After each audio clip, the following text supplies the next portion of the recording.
Hi everybody, I'm doing a video today, a short video to tell you what I know about buying a house and just some starter steps, some things for you to think about if you're thinking about buying a house anytime soon. So the first thing is you gotta have your pre-approval letter.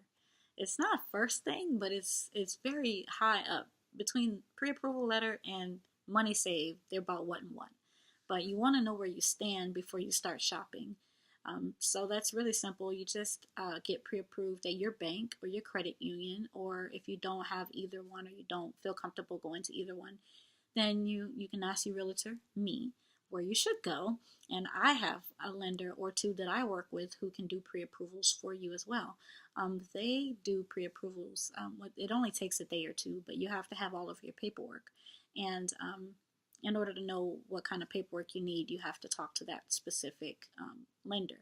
But generally, they look for W-2s, at least 2 years worth, check stubs, bank statements, things like that, so that they can pull your credit and see how much you qualify for and see how much you make it work and all that stuff. I don't know. I'm not a lender, but basically they use all that type of information to determine, hey, you qualify for this amount. When you get how much you qualify for, that's when you can start shopping. That's when the fun happens. You can go out and look for houses, but also you need to have that money saved because as soon as we find your house, money's going to start leaving your pocket immediately. So the biggest thing is a down payment, anywhere from 3.5% to 20% of the purchase price of the house. So if the house is 200,000 or 300,000, you want to think 3.5% of that or 20% of that. If you do anything less than 20%, then you are going to be required to carry mortgage insurance, which is just more money added onto your mortgage, to your payment every month. If you pay at least 20%, then you may not have to worry about paying that mortgage insurance. So that's a couple $100 a month or more shaved off of your mortgage. So think about that. Some other things you probably didn't think about was the fact that as soon as we find your house and I take your pre-approval letter and I submit it to the other agent and say, with our offer and say, we really want this house, and you get it. And they say, yes, you can have this house. And you're excited and I'm excited. We just found your house. Now I need to ask you for money. That's the first time I'm going to be looking at you. And I'm going to say, hey, where is that down payment that you had? I don't need all of it, but I do need something to put down as earnest money towards the house, which is like a deposit that says, hey, please hold this house for me. I want it. So that money is going to come out of your deposit. It's usually, you want to make it, it can't be like $100, $500. It has to be, I would say 3%, to be on the safe side, 1.5%, 3%. Or 3 to 5%. I mean, it just all depends on the price of the house, but you generally want to stay somewhere around 3% to go ahead and use this earnest money. So you give that to me right away, like next day. And I put that they put it in a trust account so that you can have it at closing towards your house. Okay, so after I collect that 3% from you in a check or cashier's check, however you want to do it, they're going to take that money from your account immediately. So it has to be there. And we're going to hold it for closing. And then after that, we're going to do an inspection on the house, which is highly recommended because you never know. It looks good on the inside, looks good on the outside, but what's underneath?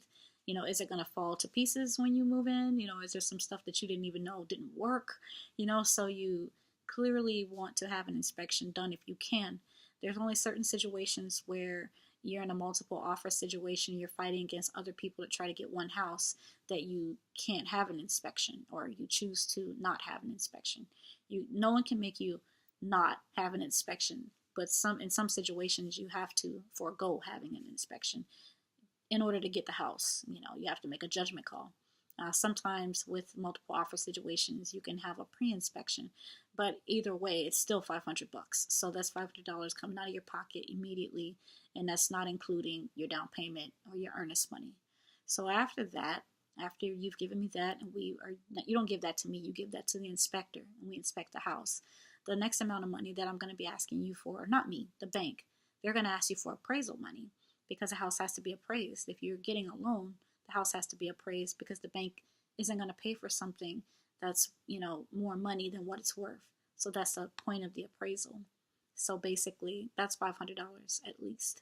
So you're going to pay for that because it's for you. So they're going to ask you for a credit card, or they're going to ask you, for you to pay the 500. And if you don't have it, or if there's a, hold up, then that could delay closing, and no one wants that. That's bad. That's really bad. So basically, you have to have that money up front. That's about $1,000.